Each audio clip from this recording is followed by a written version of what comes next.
नमस्कार गणेश में आज हम पढ़ने वाले हैं लिमिट।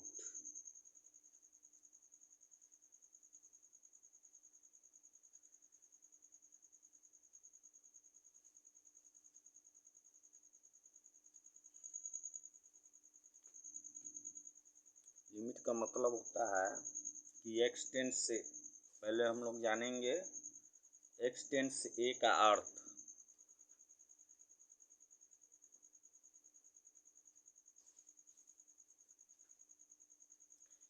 यदि कोई चर x क्रमशः छोटे से छोटा मान इस प्रकार लेता रहता है कि x का मान किसी भी धनात्मक संख्या से छोटा हो जाता है तो हम कहते हैं कि x शून्य की ओर अग्रसर है और इसे x टेंस शून्य लिखा जाता है। जैसे 1/10, 1/10 स्क्वायर, 1/10, 10 का घात 3, 1/10 का घात 4 क्रम में चर x का मान लेता रहे तो x का मान क्रमशः घटता रहता है और किसी भी छोटी से छोटी संख्या से इसका मान छोटा हो जाता है। इसे स्थिति में x जा रहा है शून्य की ओर होगा। यदि कोई चर x क्रमशः बड़ा से बड़ा मान इस प्रकार लेता रहता है कि x का मान किसी भी धनात्मक संख्या से बड़ा हो जाता है तो हम कहते हैं कि x अनंत की ओर अग्रसर होता है। इसको अनंत से, ये सिंबल अनंत का है, चिन्ह अनंत की ओर अग्रसर होता है। इसे x अग्रसर होता है अनंत लिखा जाता है। जैसे यदि अंग्रेजी में लेंगे x टेंस टू इन्फिनिटी, जैसे यदि 10 के घात 2, 10 के घात 3 क्रम में चर x मान लेता रहे तो x का मान क्रमशः बढ़कर किसी भी बड़ी से बड़ी संख्या से बड़ा हो जाता है। इस स्थिति में x जाता है अनंत की ओर होगा। इस प्रकार जैसे जैसे n बढ़ता जाता है 1/n घटता जाता है और जैसे जैसे n घटता रहता है 1/n बढ़ता जाता है। इसलिए हम कहते हैं कि जब n अनंत की ओर जाता है तो 1/n का मान 0 की तरफ जाता है और जब बोलते हैं कि n 0 की तरफ जाता है तो 1/0 का मान अनंत की ओर जाता है। यदि कोई चर x का मान इस प्रकार मान लेते हैं कि x माइनस a अर्थात x और a का अंतर का मान किसी भी धनात्मक संख्या से छोटा हो जाता है, तब हम कहते हैं कि x a की ओर अग्रसर होती है और इसे x जाता है 1 लिखा जाता है। x a की ओर अग्रसर है, x a की ओर अग्रसर है लिखा जाता है। स्पष्ट है कि x a की ओर अग्रसर है, अंग्रेजी में बोलेंगे x टेंस टू a, तभी होगा जब x माइनस a 0 की तरफ अग्रसर हो। जैसे यदि 1.99, 1.99, 1.999, 1.99999 क्रम में x को मान मिलता रहे तो x माइनस 2 का मान क्रमशः छोटा होता जाता है। इस प्रकार x 2 की ओर अग्रसर होता है अर्थात x अग्रसर है 2 की तरफ। 2 में यदि 2.001, 2.001, 2.0001 क्रम में x को मान मिलता रहे तो x माइनस 2 का मान क्रमशः छोटा होता जाता है। इस प्रकार इस स्थिति में भी x 2 की ओर अग्रसर होता है, ऐसा हम बोलते हैं, माने कि x 2 की तरफ जा रहा है, x का मान माने बदल रहा है, 2 की तरफ जा रहा है। अब हम लोग जानेंगे सीमा या सीमांत मान, लिमिट और लिमिटिंग वैल्यू क्या होता है।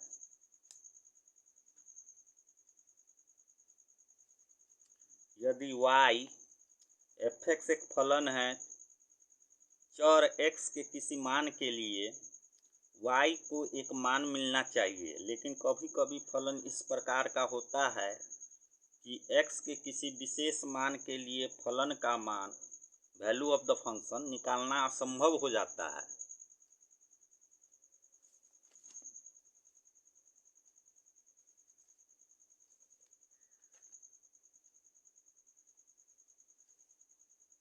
असंभव हो जाता है जैसे एक्स स्क्वायर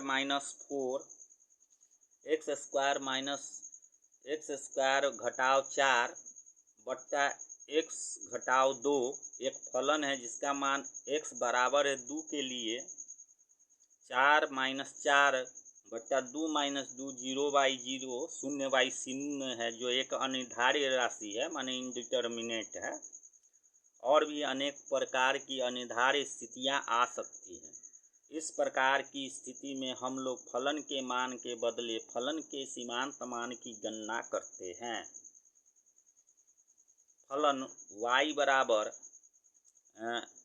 x स्क्वायर -4 बटा x घटाव 2 में यदि x बराबर 1.9 मान रखे तो y बराबर हो जाएगा 1.9 का घात 2 - 4 बटा 1.9 घटाव 2 जो आएगा 3.9 होगा। उसी तरह x का अगर x 1.99 रख दे तो y का वैल्यू माने 3.99 होगा। इस तरह से वैल्यू अगर हम x का बढ़ाते जाते हैं तो हमको y का भी वैल्यू बढ़ता हुआ मिलता है, लेकिन यह अनिर्धारित रूप में हमको प्राप्त नहीं होता है। इस तरह से x का मान बढ़ाने पर y का मान ये होता जाएगा।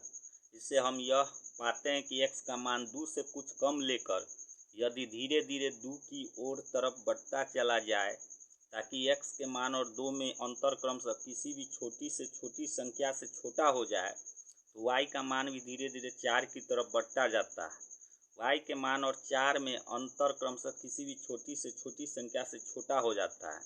यहाँ x के मान और 2 में अंतर क्रमशः 0.1, 0.01, 0.001, 0.0000001 है, जो लगातार छोटी होता जा रहा है। इसलिए इस अंतर का मान घटते घटते किसी भी छोटी से छोटी संख्या से छोटा हो जाता है। इसी प्रकार y का मान और 4 में अंतर की क्रमशः छोटा होता जाता है।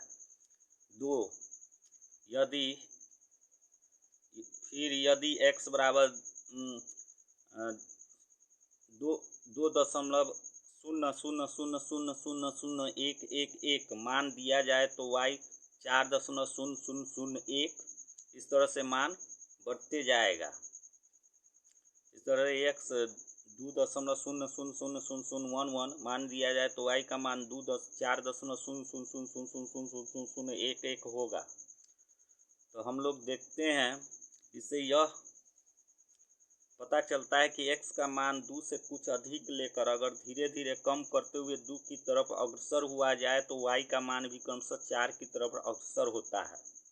अतः चर x के मान में 2 से कुछ परिवर्तन लेकर इस परिवर्तन को क्रमशः 0 के निकटतर किया जाए ताकि x के मान और 2 में अंतर किसी भी छोटी से छोटी राशि से कम हो जाता है। y के मान और 4 में अंतर किसी भी छोटी से छोटी राशि से छोटा हो जाता है। इस स्थिति को कलन शास्त्र कैलकुलस की भाषा में इस प्रकार कहते हैं। तो कैलकुलस हो गया कलन शास्त्र की भाषा में इस प्रकार कहते हैं।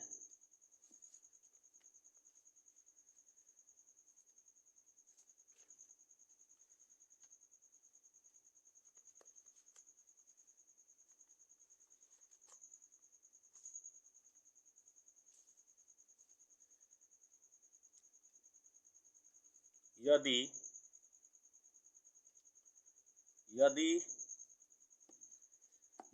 x 2 की ओर अग्रसर हो, माने x 2 की ओर जा रहा हो, तो फलन x का मान जो है 4 की ओर अग्रसर, माने y का मान जो है 4 की ओर अग्रसर होता है, या y का सीमांत मान या सीमा 4 है।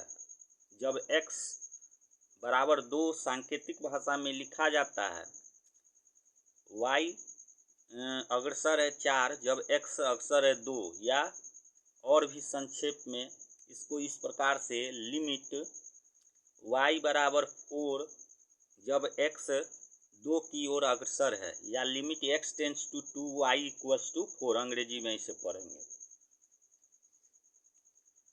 इसलिए हम जब limit f(x) equals to 1 x tends to a लिखेंगे तो यह समझना होगा कि f(x) x का एक फलन है, और जब x का मान a की ओर अग्रसर होता है तब फलन का मान भी l की ओर अग्रसर हो जाता है।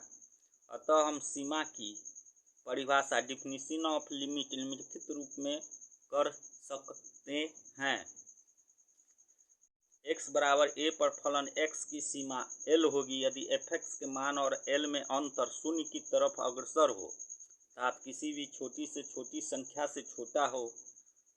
जब x क्रमशः a की तरफ अग्रसर होता है, अर्थात x के मान और a में अंतर किसी भी अनुरूप छोटी से छोटी संख्या से कम हो जाता है।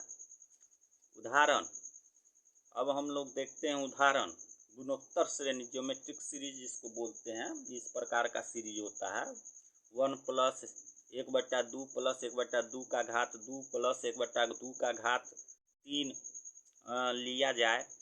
इस श्रेणी के n पदों को जोड़ Sn द्वारा दिया जाता है, जो बराबर होता है 1 माइनस 1/2 के घात n बाई 1 माइनस 1/2, यानी 1 minus 1/2 to the power n by 1 minus 1/2।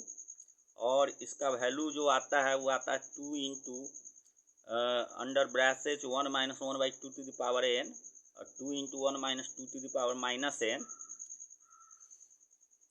अब ज्यों n बड़ा हो जाता है अर्थात पदों की संख्या बढ़ती जाती है, 2 के पावर माइनस 2 का घात माइनस n छोटा होता जाता है, क्योंकि 2 का घात n बढ़ता जाता है। इसलिए जब हम n बढ़ते बढ़ते अनंत की ओर अग्रसर होता है तो 2 का घात माइनस n छोटा होते होते शून्य की ओर अग्रसर होता है। इसलिए जब n इन्फिनिटी की ओर अग्रसर है तो 2 का घात माइनस n शून्य की ओर अग्रसर है। इसलिए श्रेणी के अनंत पदों के जोड़ की सीमा 2 गुने 1 माइनस 0 बराबर 2। इसे इस प्रकार भी लिखा जा सकता है, limit n tends to infinity Sn, limit Sn n tends to infinity equals to 2, माने बराबर 2।